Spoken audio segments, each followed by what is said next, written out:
The February rain in New York didn't fall so much as a salt, each drop a tiny fist pounding against skin, pavement, and pride alike. It turned the alleyways of the Upper East Side into rivers of filth, where designer garbage bags sat beside human wreckage, all of it waiting for Monday's collection. The air tasted of metal and rot, the kind of smell that clings to your throat and refuses to leave. Against a graffitied brick wall slick with rain and decades of grime, a woman sat crumpled like discarded newspaper. Her silk dress, once champagne-colored and worth more than most people's monthly rent, now clung to her body in translucent sheets, revealing the sharp angles of ribs beneath. The fabric was torn at the shoulder, exposing skin mottled with cold. She had tucked herself between a dumpster and a fire escape, knees drawn to her chest, one bare foot bleeding from where she'd lost her heel 3 blocks back. In her shaking hands she gripped a gold locket, the clasp broken, the chain long gone. Inside was a photo of her mother, the only face that had ever looked at her with unconditional love. It was all she'd managed to grab before the locks changed. Welcome back, my beautiful family.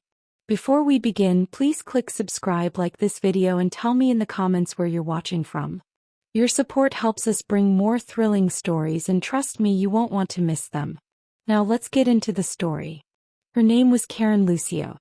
32 years old. Dark hair plastered to a face that had graced charity galas and society columns, now streaked with mascara and rain. Brown eyes that once sparkled with carefully practiced charm, now glazed and vacant, staring at nothing. A ring of bruises circled her upper arm, 5 distinct fingerprints from where her husband had gripped her during his final verdict. These days her name felt like something that belonged to someone else. Not after Marcus had spat it at her like poison. Barren. Defective. A failure in Prada heels.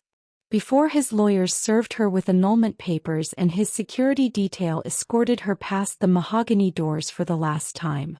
That had been 6 hours ago. Or maybe 7. Time had become liquid, slipping through her fingers like the rain that wouldn't stop falling.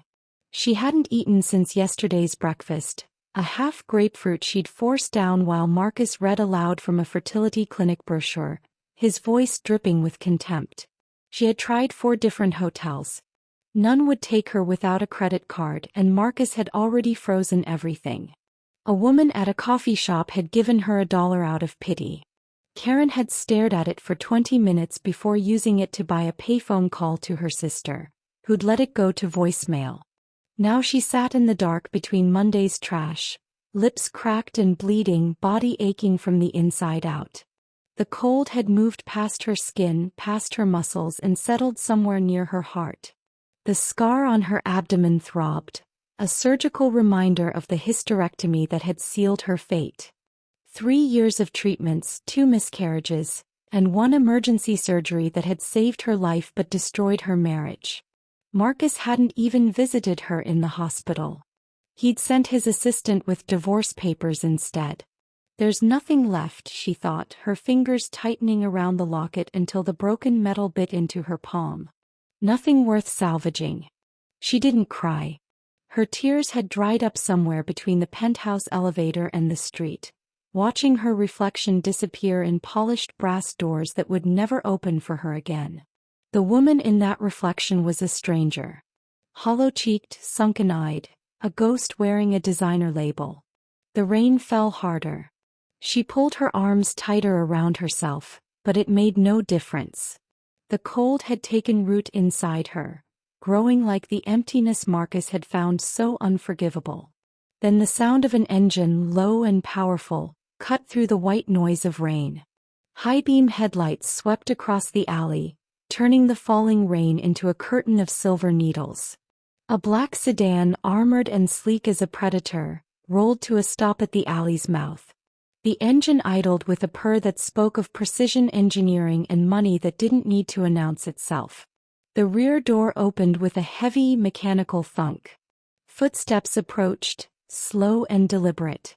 Italian leather shoes, custom-made, hitting wet pavement with the confidence of a man who owned every space he entered. The click-click-click echoed off brick walls, unhurried, inevitable. Then a voice. Deep, measured, with the kind of control that didn't need volume to command attention. You're going to die out here. Karen didn't move. Didn't look up. Her body had learned over 3 years of marriage that men who approached in the dark were rarely interested in rescue. But this voice didn't demand. It stated facts. It waited. Slowly, painfully, she lifted her head. The man stood 5 feet away, backlit by headlights that made him more silhouette than person. Tall, broad-shouldered, wearing a 3-piece suit that somehow looked immaculate despite the downpour. Dark hair swept back from a face carved from hard angles and harder years. His eyes, nearly black in the dim light, held no pity, no disgust, only assessment, like he was looking at something valuable that had been carelessly thrown away. He reached up and removed his suit jacket, charcoal wool that probably cost more than Karen's wedding dress. He held it out to her, his movements controlled, giving her space to refuse. "I don't rescue people," he said, his voice cutting through the rain with surgical precision. "But I don't waste resources either. And right now, you're wasted potential sitting in my alley." Karen stared at the jacket, then at the hand holding it. No ring. Scarred knuckles.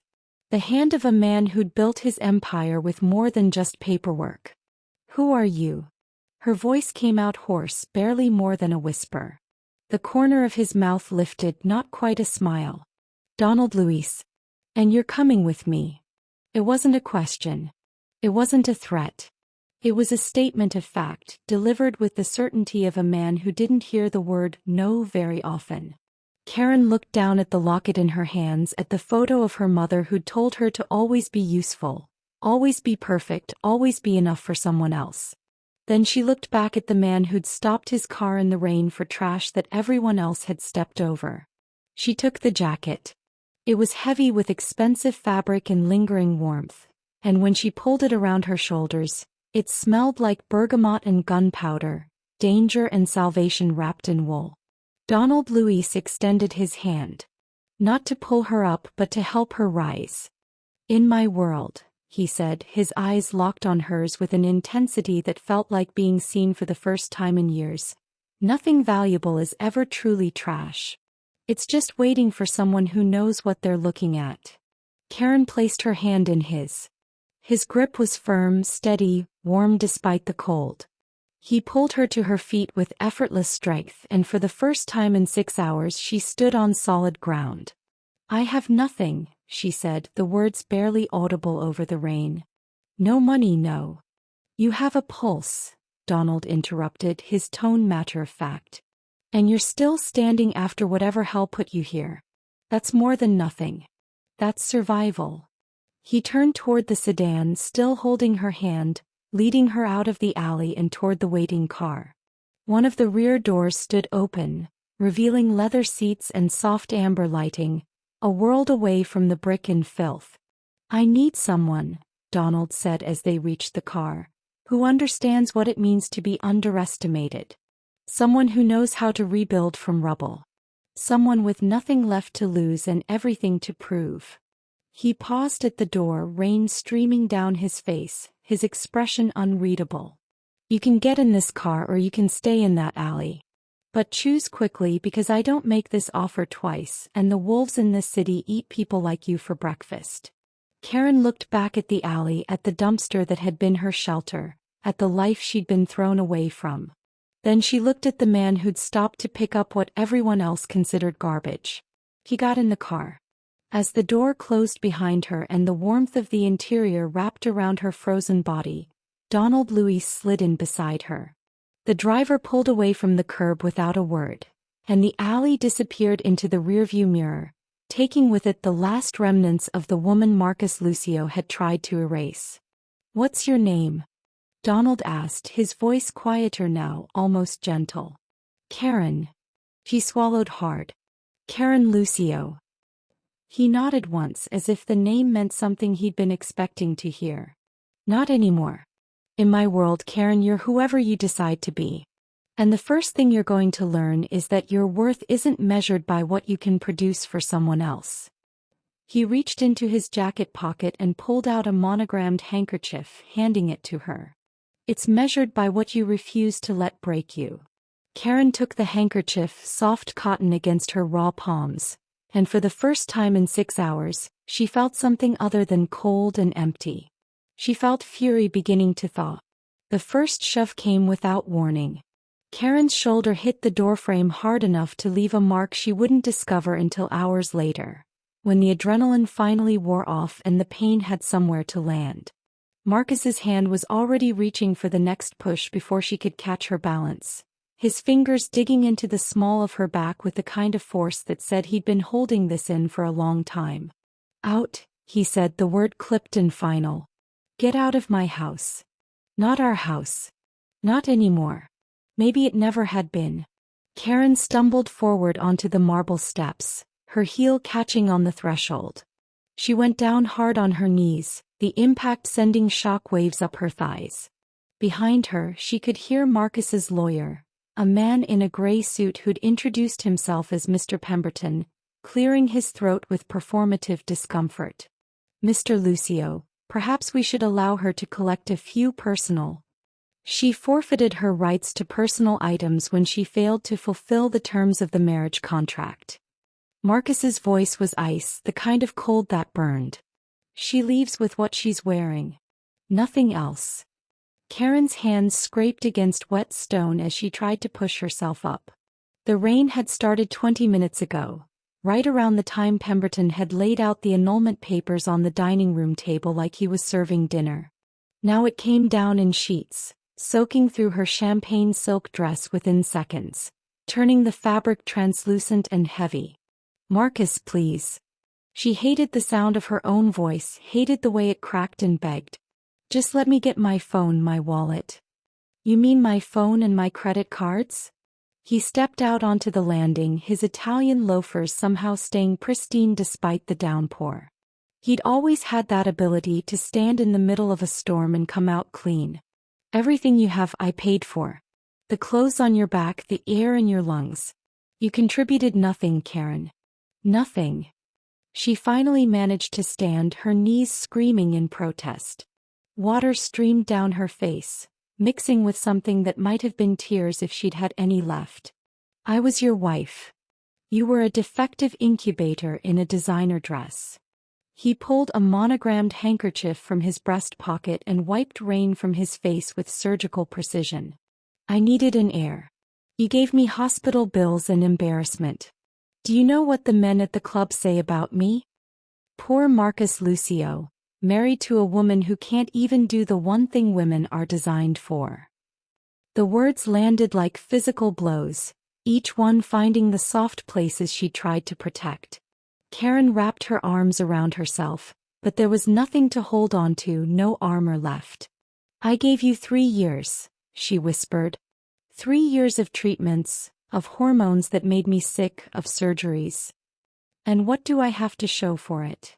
Marcus cut her off, his voice rising now, finally showing the rage he'd been cultivating in silence for months.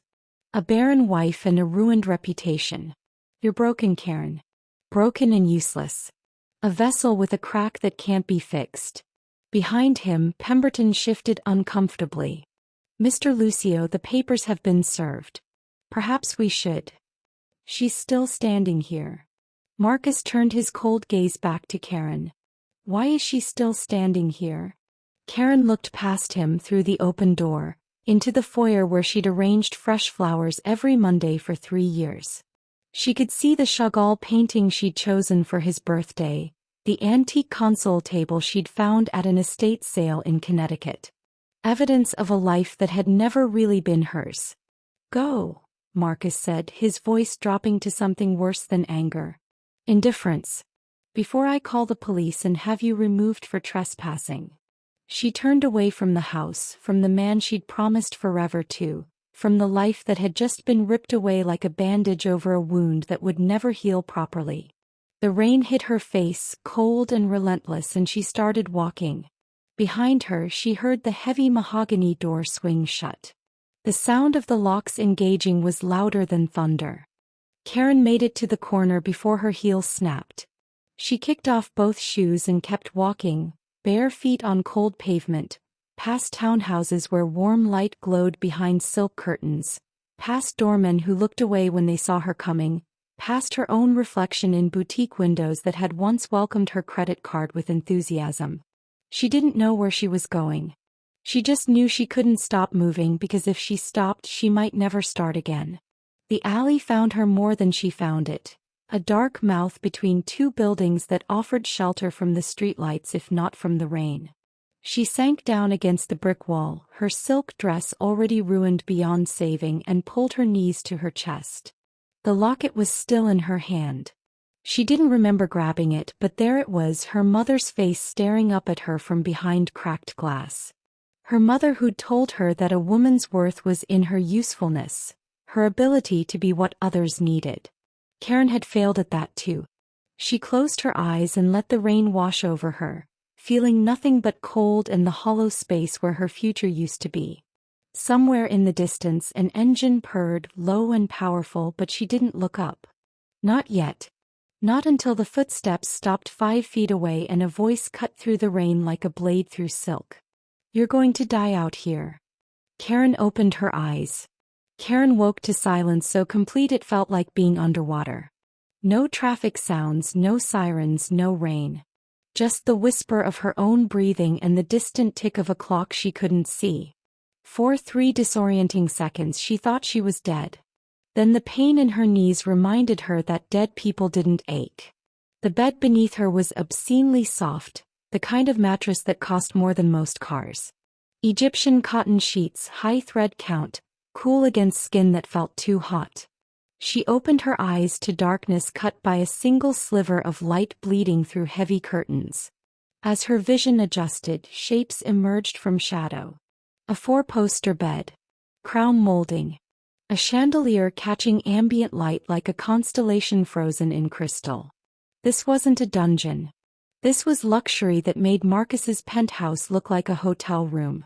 Karen sat up slowly, every muscle in her body protesting. Someone had changed her clothes. The ruined silk dress was gone, replaced by a white cotton nightgown that was simultaneously modest and expensive, the kind of thing you'd find in the trousseau of a 1950s debutante. Her feet were bandaged. Clean. The dried blood scrubbed away by hands that hadn't been hers. Panic flared hot in her chest. She threw off the covers and stood, ignoring the way her legs trembled. The room spun then steadied. How long had she been asleep? Hours? Days? The last thing she remembered was the interior of the sedan. Donald Luis beside her in the dark, his voice saying something about potential and wolves and choices. She'd made a choice. Now she needed to know what it cost. The door wasn't locked. It opened silently onto a hallway that belonged in a museum, all dark wood paneling and oil paintings in gilded frames. Wall sconces cast warm light across Persian runners that muffled her footsteps. Karen moved forward because going back to that room felt like surrender, and she'd surrendered enough for one lifetime. She found the stairs by instinct, a grand staircase that curved down into a marble foyer 3 times the size of Marcus's entire first floor. Somewhere below she could hear voices. Men speaking in low tones, the sound bouncing off hard surfaces. She descended carefully, one hand on the banister, ready to run if running became necessary. The voices stopped when she reached the landing. 2 men in dark suits stood near the front door, both built like they supplemented their income by moving heavy objects that didn't want to be moved. They looked at her with the flat assessment of people who'd been hired specifically to notice threats. One of them touched something at his ear, speaking too quietly for her to hear. "Miss Lucio." A woman's voice, crisp and efficient, came from behind her. Karen turned to find a silver-haired woman in a burgundy dress, her posture perfect, her expression carefully neutral. "Mr. Luis is expecting you in the library. If you'll follow me." It wasn't a request. They walked through rooms that seemed designed to intimidate through beauty alone. A dining room with a table that could seat 20. A sitting room with furniture that looked like it had survived the French Revolution. Everything was pristine, untouchable, the kind of wealth that didn't need to announce itself because it had been here for generations. The library doors were 12 feet tall, carved mahogany that probably had its own insurance policy. The woman pushed them open and stepped aside. "Miss Lucio," she announced, then disappeared like smoke. The library was 3 stories of books, floor-to-ceiling shelves connected by a spiral staircase that looked like it belonged in a Gothic novel. Morning light poured through arched windows, illuminating leather spines and gold lettering. The air smelled of old paper and tobacco and something darker, like gunpowder residue that had been scrubbed away but never quite left. Donald Lewis stood at one of the windows, his back to her, wearing a white dress shirt with the sleeves rolled to his elbows. Even in repose he looked dangerous. A predator pretending to be civilized. "You slept 14 hours, he said without turning around. "The doctor said you were severely dehydrated and malnourished. He left vitamins and instructions. My housekeeper will make sure you follow them." Karen stayed near the door, every instinct screaming that she'd walked into a trap that looked like salvation. "Why am I here?" "Because you got in my car." He turned then, his dark eyes finding hers across 20 feet of antique carpet. In daylight he looked harder than he had in the rain, all sharp angles and contained violence. A scar cut through his left eyebrow, pale against tan skin. "You made a choice. Now you live with it. I don't understand what you want from me. Don't you?" He moved away from the window, his footsteps measured, deliberate. "You were married to Marcus Lucio. Wharton graduate, trust fund baby, sits on the board of 3 charities he's never actually funded. A man who thinks power comes from the name on his birth certificate." He stopped 10 feet away, close enough that she could see the intelligence burning behind that controlled exterior. "I know exactly what you're capable of, Karen. I've done my research. You have a master's degree in psychology from Columbia. You speak 3 languages.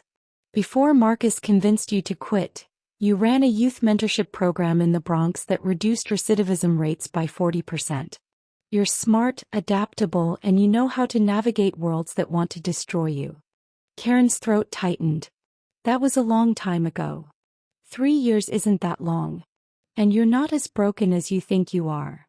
He crossed his arms, the gesture somehow making him look more dangerous, not less. "I have 2 children. My daughter is 16, angry, and on her 3rd suspension from a school I pay 6 figures a year for her to attend. My son is 7, hasn't spoken since his mother died 2 years ago, and flinches every time someone raises their voice. I've tried therapists, tutors, nannies. They all quit or fail." He paused, letting the words settle between them like a challenge. "I don't need another employee, Karen. I need someone who understands what it means to be discarded and refuses to stay down. Someone who knows that survival isn't about being perfect. It's about being too stubborn to quit." Karen stared at him, at this man who'd pulled her from an alley and now stood in his library offering her something that felt like a job interview and a test and a lifeline all at once. "And if I fail?" Donald's smile was sharp enough to draw blood. "Then you'll fail on your feet instead of on your knees. Which is still an improvement from where I found you."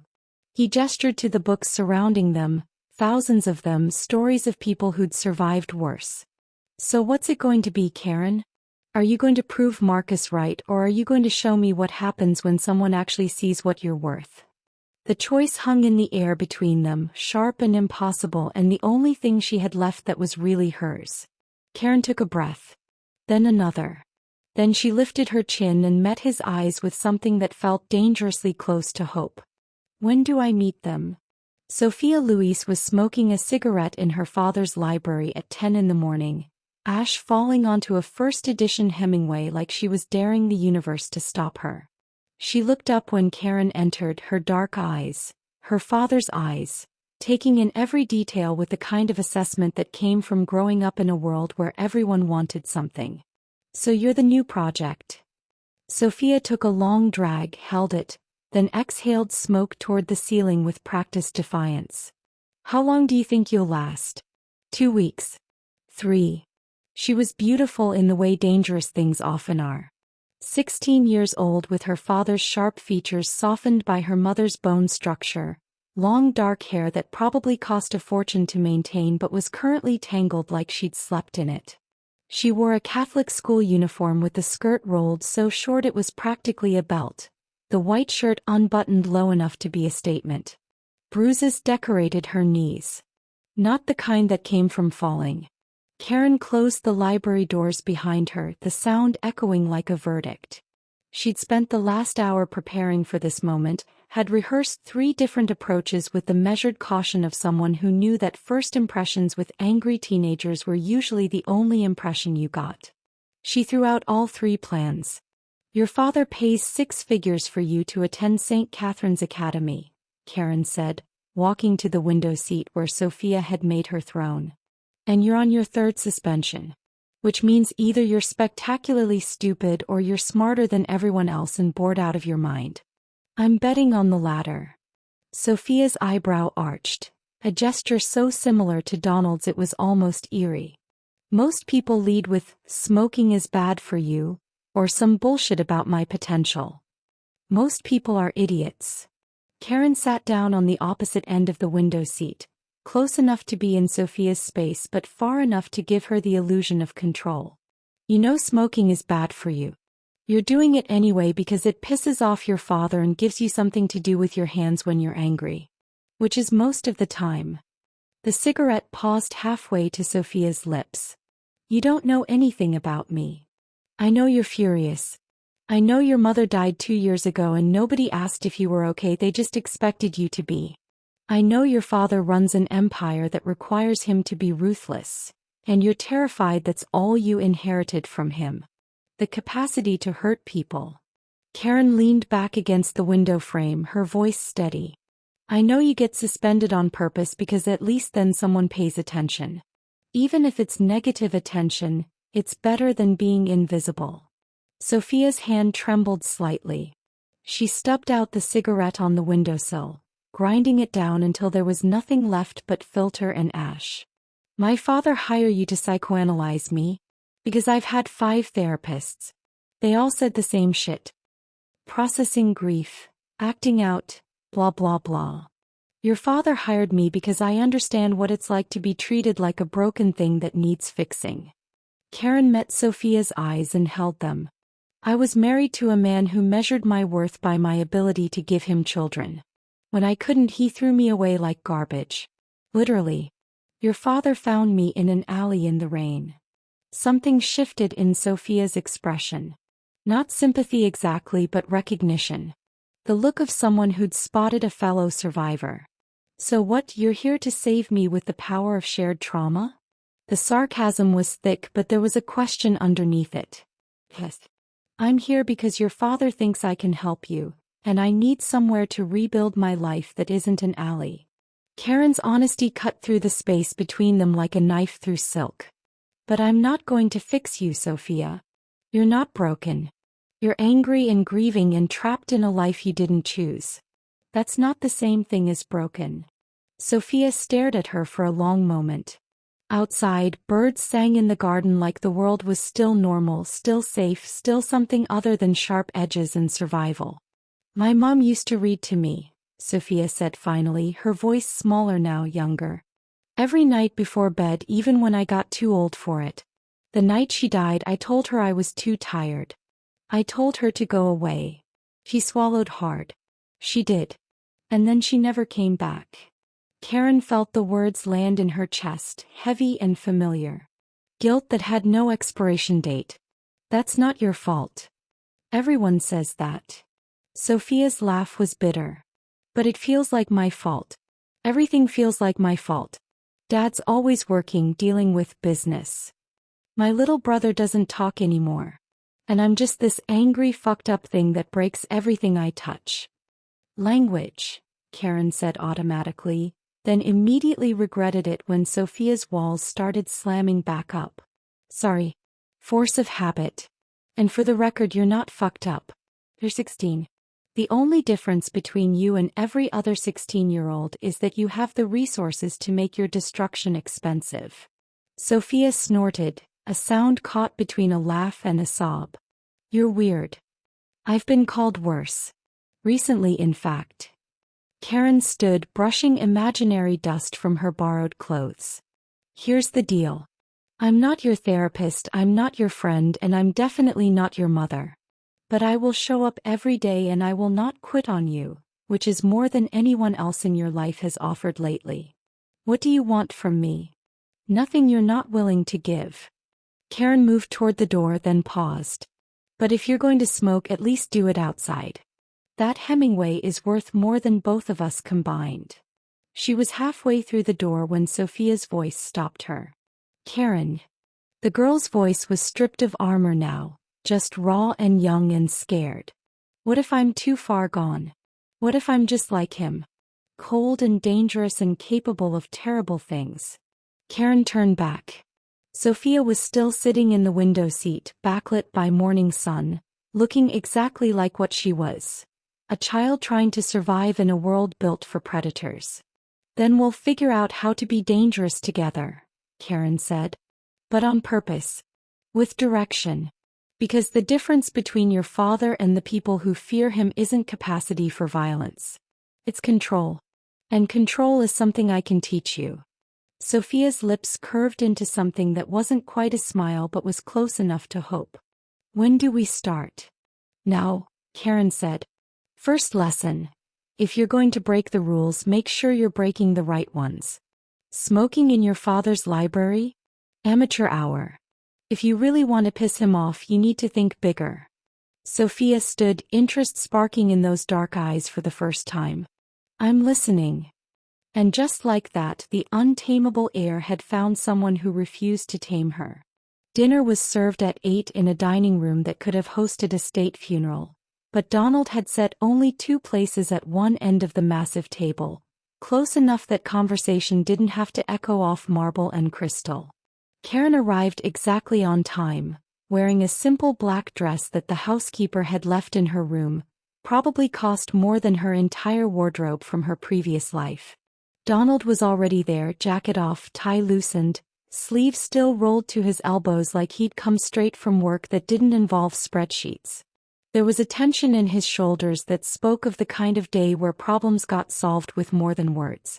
Sophia lasted 6 hours before trying to sneak out, he said without preamble, pouring wine into her glass with the precision of someone who'd learned to control every gesture. She made it as far as the garden gate before my security brought her back. She told them, and I quote, Karen said I should think bigger if I want to piss off my father. Karen's stomach dropped. I can explain. Don't.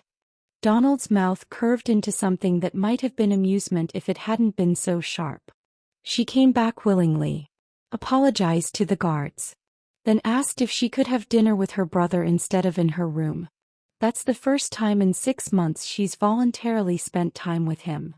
He raised his glass. So whatever you said to her, it worked. They touched glasses, the crystal ringing like a bell. Karen sipped wine that probably cost more per bottle than she used to spend on groceries and tried to reconcile the man across from her with the one who'd found her in the rain.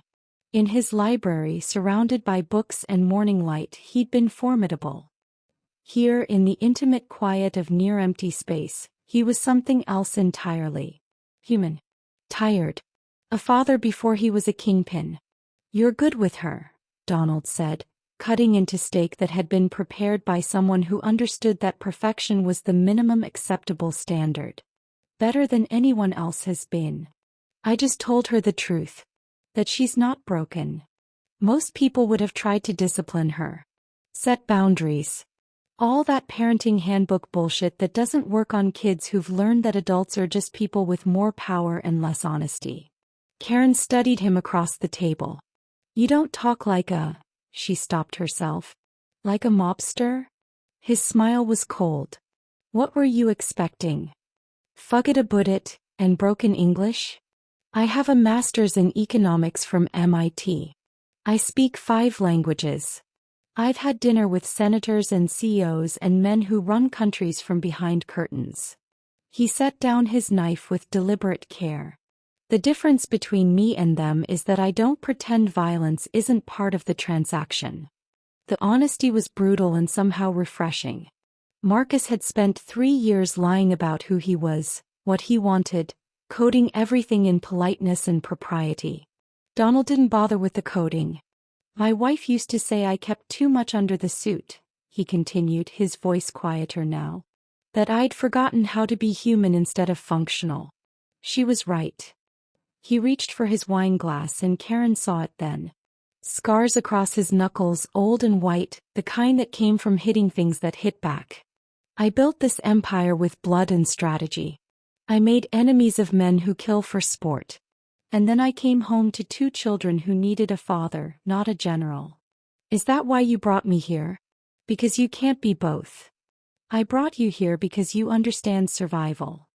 He met her eyes, and the weight of that gaze felt like being seen through armor she didn't know she'd been wearing. Most people break when they're discarded. They fold inward and disappear. You got in my car. You stood up in my library. You walked into a room with my daughter and saw past the cigarettes and the anger to the grief underneath. That's not luck, Karen. That's steel wrapped in skin. Something in Karen's chest tightened. I don't feel like steel. I feel like I'm one bad day away from shattering. Good. That means you're still sharp. Donald leaned back in his chair, the movement casual but his attention absolute. You want to know what I see when I look at you? I see someone who survived 3 years with a man who tried to convince her she was worthless. I see someone who lost everything and is still standing. I see a woman who Marcus Lucio threw away because he was too stupid to recognize value when it was sleeping in his bed. The words hit her like a physical thing, warm and dangerous and terrifying in their sincerity. I don't keep things that are broken, Donald said, his voice dropping to something that felt like a confession. I keep things that have survived. There's a difference. Broken things need to be fixed, put back together, made into what they were before. But surviving? That's about becoming something new. Something harder. Something that knows exactly how much it can endure and refuses to apologize for the scars. Karen set down her fork, her hands unsteady. You barely know me. I know enough. He rolled up his left sleeve further, revealing a scar that ran from wrist to elbow, jagged and brutal. Knife fight when I was 17. Guy thought I'd be easy because I was young. I wasn't easy. I was desperate. And desperate is always more dangerous than trained. He rolled the sleeve back down. My wife saw this scar on our second date. You know what she said? I'm glad you survived. Not, I'm sorry that happened, or, how terrible. Just, I'm glad you survived. Because she understood that scars mean you lived through something that tried to kill you. He stood, moving to the window that overlooked gardens lit by strategically placed lights that made everything look like a stage set for something beautiful and dangerous. You have scars, Karen. I can see them even when they're not visible. Your ex-husband carved them into you with words and neglect and cruelty disguised as disappointment. But you're still here. Still standing. Still capable of walking into a room with my daughter and seeing her instead of her problems. Karen joined him at the window, the two of them reflected in dark glass like ghosts of who they used to be. What if I can't do this? She asked, her voice barely above a whisper. What if I fail your children? What if I'm not strong enough?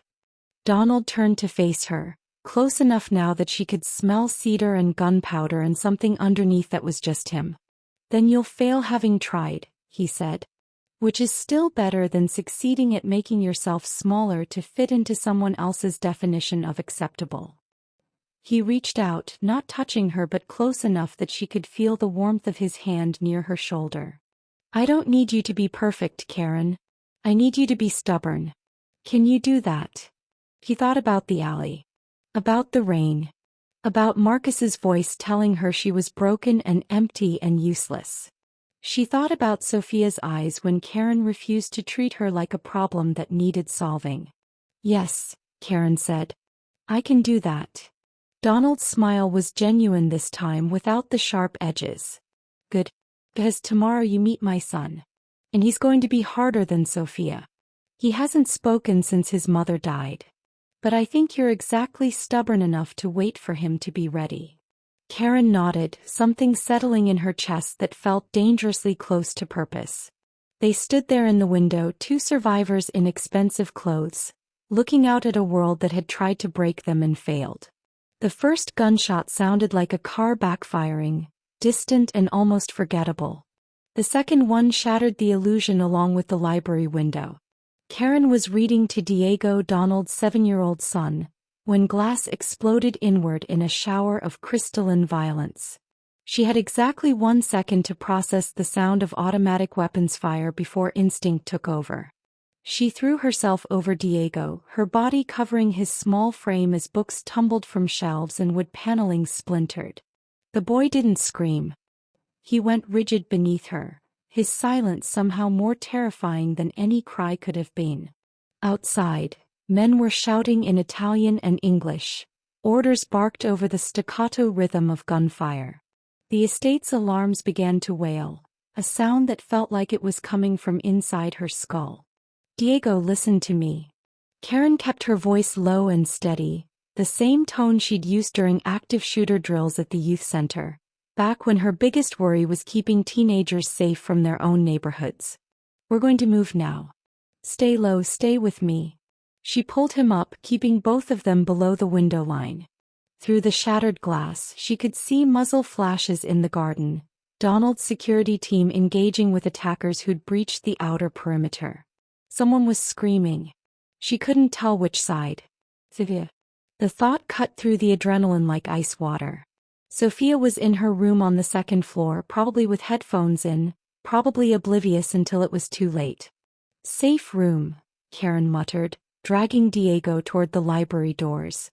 She'd noticed it 3 days ago during a tour of the estate, a detail Donald had mentioned casually, like he was pointing out the location of extra towels. Reinforced steel door hidden behind a bookshelf in the west wing, biometric locks, enough supplies to last a week. The kind of thing you only installed if you expected to need it. They made it to the hallway as another window exploded somewhere on the first floor. Diego's small hand gripped hers so tightly she thought bones might break, but he still didn't make a sound. His eyes were too old for 7, too familiar with the rhythm of violence. Karen ran, half carrying the boy, her bare feet silent on marble floors. She could hear Donald's voice somewhere below, commanding and cold, orchestrating a defense like he was conducting a symphony of controlled chaos. Footsteps pounded on the stairs. She pressed Diego against the wall, putting herself between him and whatever was coming. It was one of Donald's guards, blood streaming from a cut above his eye. Mrs. Lucio, the safe room. I know where it is. Where's Sophia? Second floor, east wing. We can't get to her, they've got the main staircase. Karen's decision took less than a heartbeat. She shoved Diego toward the guard. Get him to safety. Now. Ma'am, Mr. Luis gave explicit orders. I don't work for Mr. Luis. The words came out harder than she'd intended. I work for his children. Move. She was already running before the guard could protest, taking the servants' stairs 2 at a time. The narrow passage smelled like gun smoke and fear. Above her she could hear Sophia screaming now, not in terror but in rage, the sound of furniture being thrown against a door that someone was trying to breach. Karen hit the second floor landing at a dead sprint. 3 men in tactical gear stood at Sophia's door, one of them holding a battering ram. They weren't Donald's people. She knew that from the way they moved, the way they talked, the casual violence in their posture that said they were here to send a message written in blood. She didn't think. Thinking was for people who had options. Karen grabbed a marble bust from a side table, some long-dead Luis ancestor worth more than a car, and swung it like she was trying to hit a home run. It connected with the first man's skull with a sound that would haunt her dreams. He went down hard. The other 2 spun toward her, guns rising. Sophia now. Karen screamed. The door flew open. Sophia stood there in pajama shorts and a tank top, holding a field hockey stick like a baseball bat. She saw Karen, saw the men, and didn't hesitate. The stick caught the second man in the throat. He dropped, choking. The third man grabbed Karen by the hair, yanking her backward. Pain exploded across her scalp. She felt the cold press of a gun barrel against her temple, smelled coffee and cigarettes on breath that came too fast. Drop the. Sophia didn't drop anything. She swung low, connecting with the man's kneecap. Something crunched. His grip loosened. Karen twisted, drove her elbow into his solar plexus, and when he doubled over, Sophia brought the stick down on the back of his skull. He didn't get up. For 3 seconds, Karen and Sophia stood in the hallway, breathing hard, surrounded by groaning men and the distant sound of gunfire winding down. Sophia's hands were shaking. Blood spattered her bare legs. Her eyes were wide but clear, focused, alive in a way Karen had never seen. "Holy shit," Sophia breathed. We just. Safe room. Now." Karen grabbed the girl's hand, pulling her toward the west wing. Behind them she could hear Donald's voice getting closer, boots on marble, the sound of victory secured but not yet celebrated. They found Diego and the guard at the safe room entrance, the steel door already open. Karen pushed Sophia inside first, then turned back to see Donald at the end of the hallway, his white shirt torn and blood spattered, a gun still in his hand. Their eyes met across 20 feet of expensive carpet and shattered security. He looked at her, at the marble bust still in her hand, at the men groaning on the floor behind her. Something shifted in his expression, recognition of a kind that had nothing to do with faces and everything to do with understanding who someone really was when the bullet started flying. "Get inside," he said quietly. "Lock it behind you. I'll come get you when it's clear." Karen nodded, stepping backward into the safe room. Just before the door closed, she heard one of Donald's guards speak, his voice carrying down the hallway with the kind of respect usually reserved for people who'd earned it in blood. "The lady of the house got them both to safety, boss. Took down 3 of Marchetti's men on her way. Never seen anything like it." The steel door sealed with a hydraulic hiss. Inside, Sophia was shaking but standing, Diego pressed against her side in the first physical affection Karen had seen between them. They looked at her like she was something new, something they hadn't expected from the woman their father had found in an alley. "You didn't run," Sophia said, her voice small and wondering. Karen set down the marble bust, her hands finally starting to shake now that the adrenaline was fading. "Neither did you." She sank down against the reinforced wall, her dress torn and blood-stained, her feet cut from running on broken glass. Every muscle screamed. Her scalp throbbed where she'd been grabbed. But when Diego crawled into her lap, his small body finally relaxing, his silence somehow less heavy, she felt something she hadn't felt since before Marcus threw her away. She felt like she belonged somewhere. Like she'd earned her place not through service or submission, but through the kind of stubborn survival that Donald had recognized in the rain. Outside, the gunfire had stopped completely. Inside, Karen held Diego and watched Sophia pace, and waited for Donald to come back and tell them the war was over. At least for tonight. The envelope arrived on a Tuesday morning, delivered by a private courier who looked like he'd rather be anywhere else than standing at the gates of a known crime lord's estate.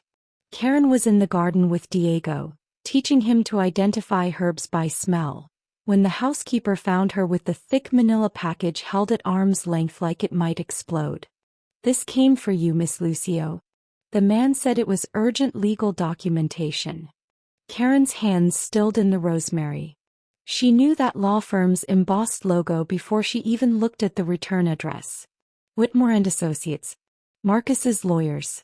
The same men who'd served her annulment papers while she stood in her own dining room, still believing her marriage was something that could be saved.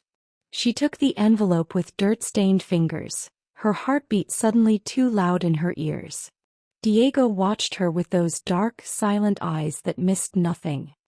He reached out, his small hand touching her wrist in a gesture of comfort he'd learned from her over the past 3 weeks. The first physical affection he'd initiated since his mother died. "It's okay," she told him, the lie tasting like copper. "Just some paperwork." Inside the house, she locked herself in the library where she'd first met Donald, where books surrounded her like witnesses to whatever fresh hell Marcus had decided to unleash. Her hands shook as she broke the seal. Legal documents spilled across the mahogany desk, page after page of carefully worded cruelty dressed up in whereas and heretofore. The annulment had been finalized. 3 years of marriage erased like they'd never existed, like she'd been a bad dream Marcus could wake up from and forget. That part didn't surprise her. She'd expected it, had even felt a twisted kind of relief that her failure was now officially documented. But Marcus hadn't stopped there. Beneath the annulment decree was an itemized invoice. 17 pages long. Single-spaced. Statement of marital investment and expected restitution. The header read, the language cold and clinical, designed to sound legitimate even as it eviscerated her. Karen's eyes tracked down the list, each entry a knife between ribs she'd thought were already broken. Wedding expenses, $847,000. Designer wardrobe for social appearances, $234,000. Fertility treatments and associated medical procedures, $186,000. Lost business opportunities due to spouse's inadequacy, $2.3 million. Damage to professional reputation, $5 million. The numbers blurred. She kept reading anyway, unable to look away from the careful accounting of how much Marcus believed her existence had cost him. 3 years of emotional labor attempting to rehabilitate a defective spouse. Incalculable. That was the line that broke something inside her chest. Emotional labor. As if his contempt had been some kind of gift. As if 3 years of cruelty disguised as disappointment had been her education rather than her destruction. At the bottom of the final page, Marcus's signature swept across the line with the flourish of a man who believed himself generous. Above it, a handwritten note in his precise, controlled script. Karen, I've been advised that pursuing legal restitution would be beneath my dignity. Consider this a courtesy, a final accounting of what you cost me. You should know the price of your failure. Perhaps it will motivate you to be more honest with your next victim about your inadequacies. The annulment papers include a non-disparagement clause. You are legally prohibited from speaking negatively about me or our marriage. Violation will result in immediate legal action and financial penalties you cannot possibly afford. I trust you'll disappear quietly as women like you always do. Karen read the note 3 times. Then she read the invoice again. Every line item. Every calculated cruelty. Every dollar amount that reduced their marriage to a failed investment Marcus wanted to write off. Her hands had stopped shaking. Something colder had replaced the trembling, something that felt like ice water in her veins where blood used to flow. She heard the library door open, felt Donald's presence before she saw him. He must have been told about the delivery, must have seen something in her face when she walked past his office. What is it? His voice was carefully neutral, but she could hear the edge underneath, the predator recognizing a threat to his territory. Karen handed him the documents without a word. She watched his face as he read, watched the muscle in his jaw tighten with each page, watched his knuckles go white around the paper. He wants $5.7 million. Donald's voice was flat, dangerous. For the privilege of having been married to him. And a gag order to keep you silent about the abuse. He's not getting a penny. Karen's voice surprised her with its steadiness. But he is going to pay. Donald set down the papers, his dark eyes finding hers with an intensity that felt like being seen through to the bone. What do you want? It was the right question. Not what are you going to do, or let me handle this, or any of the patronizing bullshit Marcus would have offered before doing exactly what he wanted anyway. Donald was asking what she wanted, trusting her to know her own mind. Karen thought about the alley. About the rain. About standing in her own home while lawyers served her papers and Marcus talked about her like she was furniture that had disappointed him. She thought about the invoice, the careful tally of her worthlessness, the clinical precision of Marcus's contempt. She thought about Sophia's face when they fought off the attackers together. About Diego's hand on her wrist in the garden. About Donald telling her that survival meant becoming something new, something harder. "I want him destroyed," she said, the words coming out clear and cold and absolutely certain.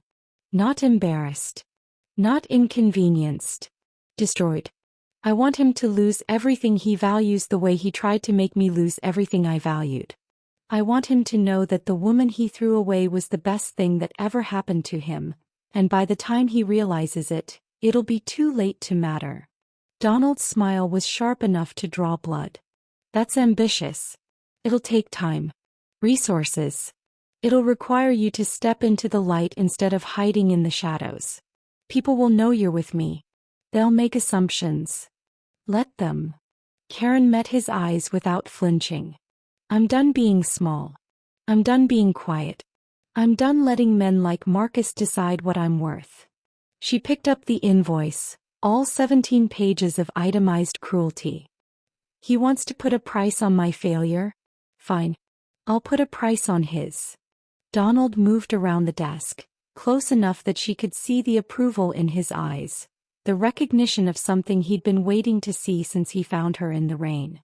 "Tell me what you need," he said.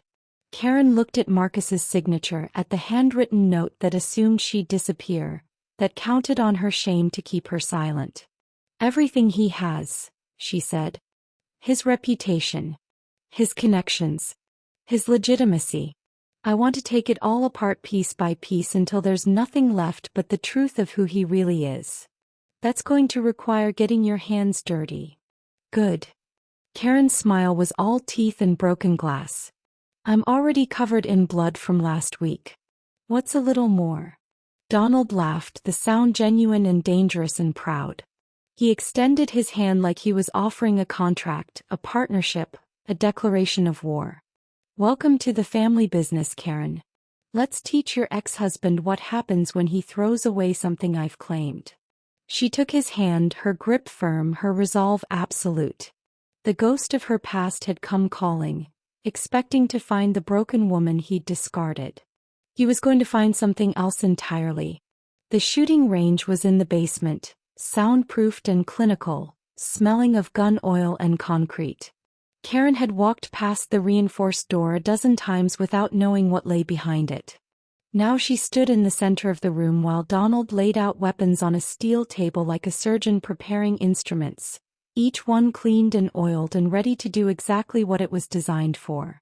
"Pick one up," he said, not looking at her, his voice carrying the same measured tone he used when teaching Sophia chess strategy.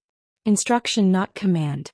Karen's hand moved toward a small revolver, the kind of gun that looked almost delicate in Donald's collection of violence.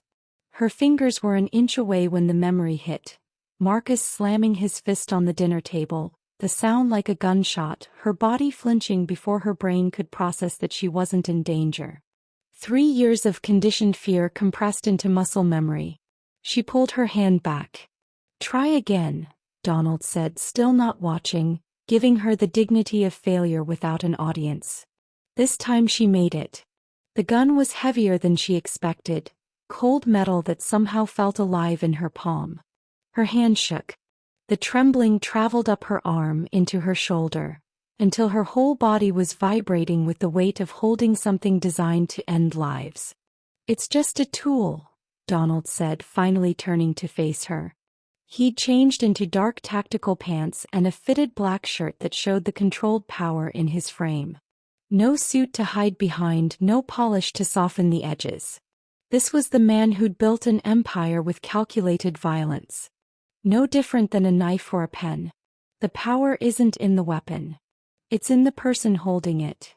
"I don't want power," Karen heard herself say. "I just want to not be afraid anymore." "Same thing." He moved behind her, close enough that she could feel his body heat but not touching, not crowding.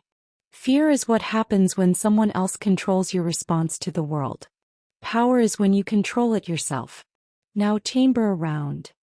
Her hands fumbled with the mechanism. It took 3 tries before she managed to slide the magazine home, Pull back the slide, hear the decisive click of a bullet entering the chamber. The sound should have terrified her. Instead, something settled in her chest. Certainty. Wait. The physical proof that she could hold destruction in her hands and choose not to use it. Good, Donald said. Now point it downrange and pull the trigger. Karen raised the gun, her arms extended like she'd seen in movies, her stance all wrong. He pulled the trigger. The recoil shocked through her wrists, the sound punching through her ears despite the protection, and the bullet went somewhere that definitely wasn't the target 15 feet away. She flinched. Hard. Her whole body jerking backward, the gun wavering. Again, Donald said. She fired. Flinched. Miss. Again. Fire. Flinch. Miss. Again. 15 rounds. 15 flinches. 15 failures. Her hands were shaking so badly she could barely reload when Donald handed her another magazine. Sweat dripped down her spine. Her jaw ached from clenching. Every gunshot echoed the sound of Marcus's voice, his fists on tables, doors slamming, the violence of a man who never needed a weapon because his words did the work. I can't, she said, the gun lowering. I can't stop. You're trying to stop flinching. Donald finally touched her, his hands on her shoulders, turning her to face him. His eyes were dark and direct and completely without judgment. That's the wrong goal. You need to flinch through it. The fear doesn't go away, Karen. You just get better at functioning while it's happening. He took the gun from her hands, checked the chamber, then raised it and fired 6 rounds in rapid succession. Each one hit center mass on the target. His body didn't move, didn't flinch. But when he lowered the weapon, she could see the tension in his jaw, the controlled breathing of someone managing their own response. You think I'm not afraid when I pull this trigger?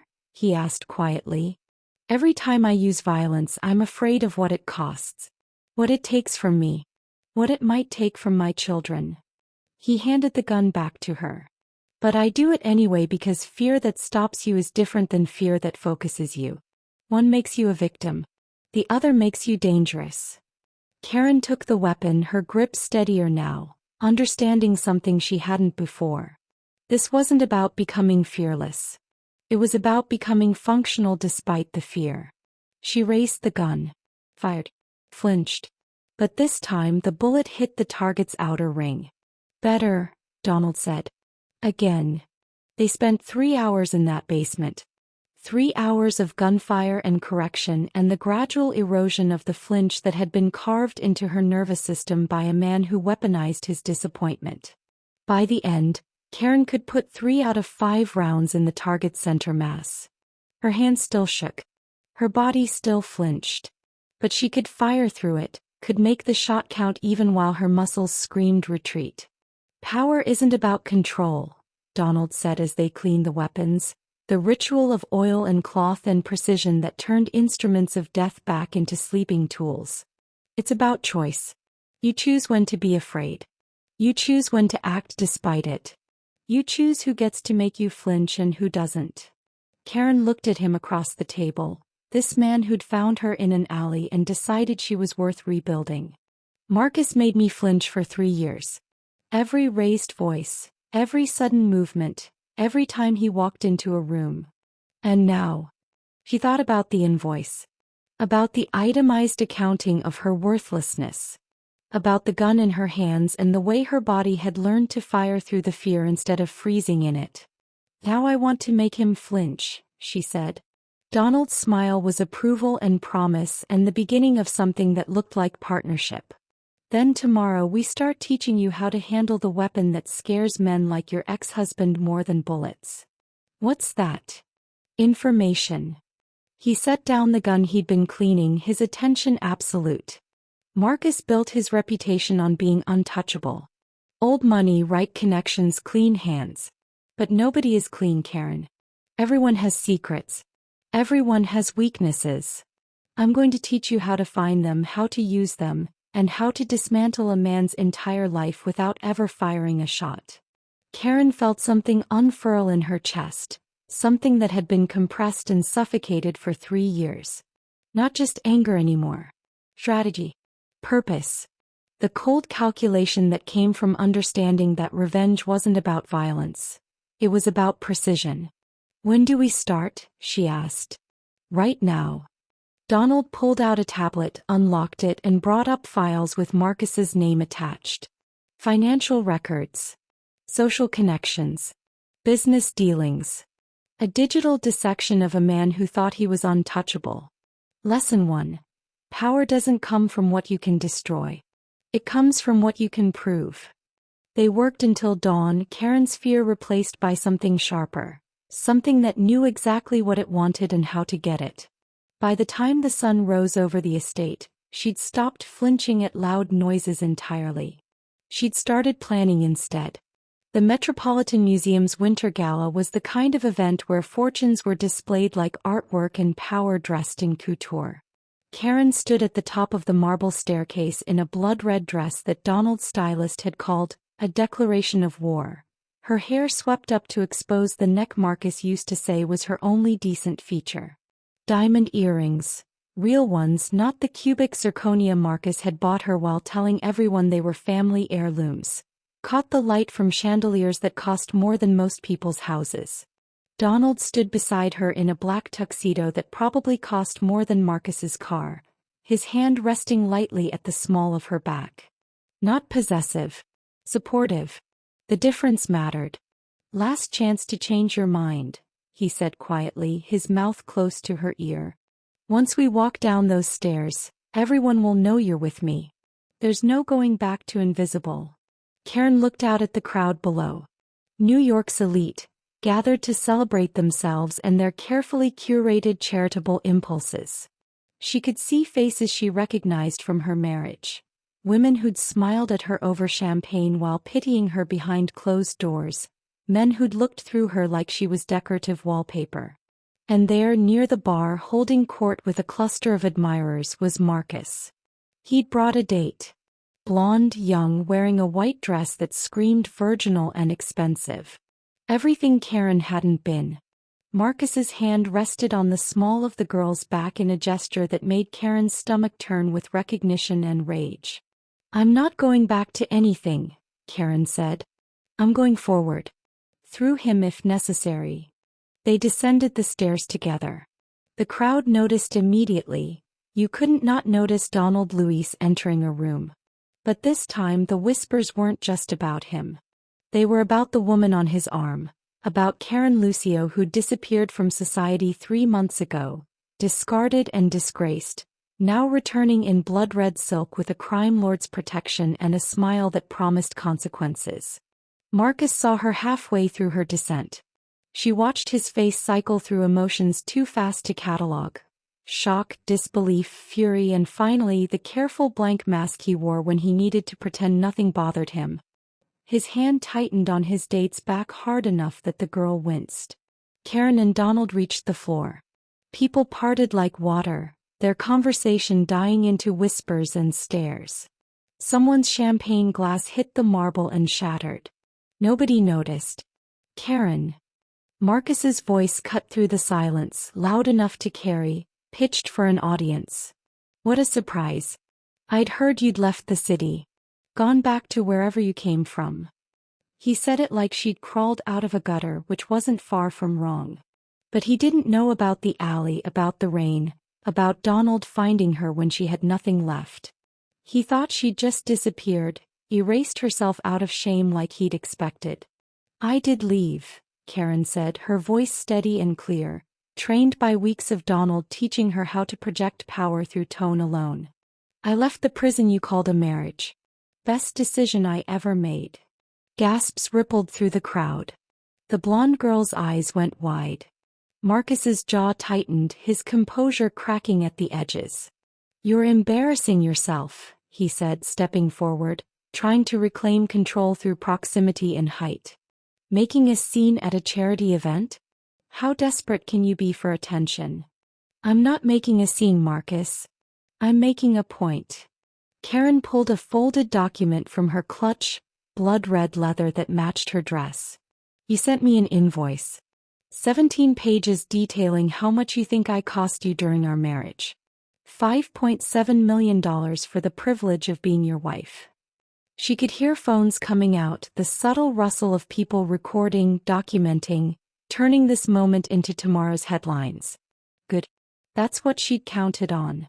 That was a private communication, Marcus hissed, his face reddening. You're violating the non-disparagement clause. The one where you prohibited me from speaking negatively about our marriage? Karen's smile was all teeth. I'm not speaking negatively, Marcus. I'm speaking factually. You want to talk about costs? Let's talk about costs. She unfolded the document Donald's people had prepared. A mirror image of Marcus's invoice, equally detailed and infinitely more damaging. 3 years of psychological abuse disguised as disappointment.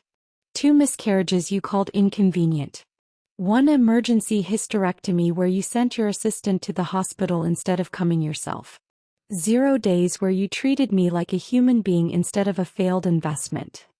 Her voice never wavered, never rose, just stated facts with the precision of a surgeon making incisions. You want to put a price on failure? Fine. Let's discuss yours. You can't. Marcus lunged forward, grabbing for the document. Donald moved like liquid violence, his hand catching Marcus's wrist before it reached Karen, applying just enough pressure that Marcus gasped.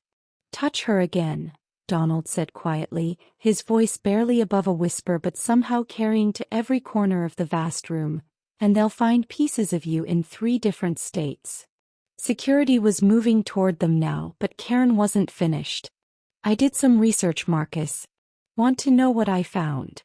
She didn't wait for an answer. Lucio Investments has been operating at a loss for 2 years. You've been covering it with money from your trust fund, the one your grandfather established with very specific stipulations about moral character and family values. Divorce is fine. Annulment based on your spouse's medical condition? The board of trustees finds that interesting. Marcus had gone white. You're lying. I have bank statements, emails, documentation of every time you claimed a business loss while buying your mistress. Sorry, your new girlfriend, jewelry from Cartier. Karen's smile was winter cold. I also have testimony from 4 different staff members about your treatment of me. The chef who saw the bruises. The housekeeper who cleaned up blood from my miscarriages. They're all willing to talk, Marcus. For the right price. And unlike you, I can actually afford it now. The crowd was dead silent. Marcus's date had backed away from him, her young face horrified, finally understanding what kind of man she'd attached herself to. Phone cameras documented everything, turning Karen's revenge into viral justice. You'll regret this. Marcus spat, his composure completely shattered now, his true face visible for everyone to see. I'll destroy you. You already tried that. Karen stepped closer, close enough to see herself reflected in his eyes.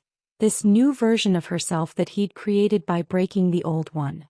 You threw me away like trash, Marcus. But someone saw what you couldn't. That I was never broken. I was just wasted on you. She turned to leave. Donald beside her, their exit choreographed for maximum impact. But she paused, looking back at the man who'd spent 3 years convincing her she was worthless. Oh, and Marcus? That invoice you sent me? I had it delivered to the trustees this morning, along with my own documentation. Enjoy the board meeting on Monday. I hear they're reconsidering your access to the family funds. They walked toward the exit through a crowd that parted with new respect, with fear, with the recognition that Karen Lucio wasn't a discarded wife anymore. She was something sharper. Something that had learned to cut back. Behind them, Marcus stood alone in the center of the room, his reputation bleeding out across marble floors, his carefully constructed image cracking like the champagne glass that still lay shattered at his feet. Karen didn't look back. She'd stopped flinching at loud noises weeks ago. Now she was the one making them. The penthouse terrace overlooked Manhattan like a throne room surveying its kingdom. Karen stood at the railing, champagne in hand, watching the city lights blur into constellations below. 3 months since the gala. 3 months since Marcus's world had imploded in real time while society's cameras documented every crack in his carefully constructed facade. The trustees had voted unanimously. Marcus Lucio's access to the family fortune was revoked pending investigation into financial mismanagement and moral turpitude. His board positions evaporated within a week. The charities he'd claimed to champion released statements distancing themselves from his troubling behavior. His new girlfriend had sold her story to 3 different publications, each one more damaging than the last. He'd filed for bankruptcy yesterday. Karen had received the notification with her morning coffee, read it once, then deleted it. She didn't need to track his destruction anymore. It was complete. Behind her, the terrace doors opened. Donald's footsteps were measured, familiar now in a way that felt like coming home instead of being trapped. He'd changed from his suit into dark slacks and a white shirt, sleeves rolled to his elbows, the uniform of a man finally off duty. "Sophia got into Columbia early admission," he said, settling beside her at the railing, close enough that their shoulders touched. "She wants to study psychology. Says she had a good teacher." Karen's throat tightened. "She did that herself. We both know better." Donald's hand found hers on the railing, his scarred knuckles against her smooth palm, 2 different kinds of survival meeting in the middle. "Diego spoke today. 3 full sentences. Asked the housekeeper if you were coming home for dinner." Home. The word landed soft and heavy at once, carrying weight Karen hadn't realized she'd been holding. This place, this beautiful, dangerous, impossible place had become home. Not because Donald had rescued her, but because she'd rescued herself here. Built something new from the rubble of what Marcus had tried to demolish. "I got another offer today," she said quietly, watching the city breathe and pulse below. "Whitmore and Associates. They want to hire me. Partner track. Said my unique perspective on high-net-worth divorces would be valuable to their practice." Donald's expression didn't change, but his hand tightened fractionally on hers. Marcus's old firm. They fired his lawyer. Pemberton. The one who served me papers in the rain. Karen's smile was sharp. Turns out telling a woman she forfeited her rights while her husband threw her into the street isn't great for the firm's image. Especially when that woman ends up taking down one of their biggest clients. "Are you going to take it?" She turned to face him fully, this man who'd stopped his car in the rain for trash everyone else had stepped over. Who'd given her space to be angry, to be broken, to rebuild herself into something harder and more honest than she'd ever been allowed to be before. His dark eyes held no judgment, no expectation. Just curiosity about what she'd choose when the choice was really hers. "I already have a job," Karen said. 2 teenagers who need someone who won't quit on them. A man who trusts me with his children and his secrets. A family that's mine because I earned it, not because someone decided I was decorative enough to keep. Donald's mouth curved into something rare and genuine, not the sharp smile he used for business, but the soft one he saved for moments that mattered. "You've earned more than that." He pulled a small box from his pocket, velvet and old, the kind of thing that carried history instead of price tags. Inside was a ring, not a diamond, but a ruby the color of her gala dress, set in platinum and surrounded by stones that caught the city lights like captured fire. "This was my mother's," Donald said, his voice rough with something that might have been vulnerability if he'd allowed it a name. "She wore it every day of her life. Said it reminded her that some things are worth bleeding for." He took Karen's hand, not demanding, just offering. "You're worth more than what you cost someone, Karen. You're worth what you choose to fight for." Karen looked at the ring, at this man, at the city spread below them like proof that empires could be built from ashes. She thought about the alley, about the rain, about the woman who'd sat in garbage and believed she had nothing left. That woman was gone. In her place stood someone who'd learned that worth wasn't measured in what you could produce or how well you could shrink yourself to fit someone else's expectations. It was measured in what you refused to let break you. "Yes," she said, and the word felt like victory. Donald slipped the ring onto her finger and Karen understood what it meant. Not possession. Partnership. A declaration that she'd transcended the trash heap Marcus had thrown her onto and become something he'd never imagined she could be. A queen who'd earned her crown in blood and survival and the stubborn refusal to stay discarded. Below them, the city glittered like a promise. Above them, stars struggled to compete with all that manufactured light. And between them, two people who'd learned that worth was something you claimed, not something someone else bestowed. Karen lifted her champagne glass. Donald raised his. To things worth bleeding for, she said. To never being trash again, he replied. They drank to survival, to triumph, to the woman who'd risen from an alley and become unstoppable. The night stretched ahead, full of possibilities, and for the first time in 4 years, Karen Lucio knew exactly what she was worth. Everything. Thank you for watching Karen's journey from the depths of despair to the heights of power and self-discovery. If this story resonated with you, if you found yourself rooting for Karen, holding your breath during the gunfight, or cheering when she faced Marcus at the gala, please consider sharing it with someone who needs to hear that their worth isn't defined by those who've tried to break them. Want more stories of survival, redemption, and powerful transformations? Subscribe now to get notified when new chapters and stories are released. Join our community of readers who believe that being discarded isn't the end. It's just the beginning of something stronger.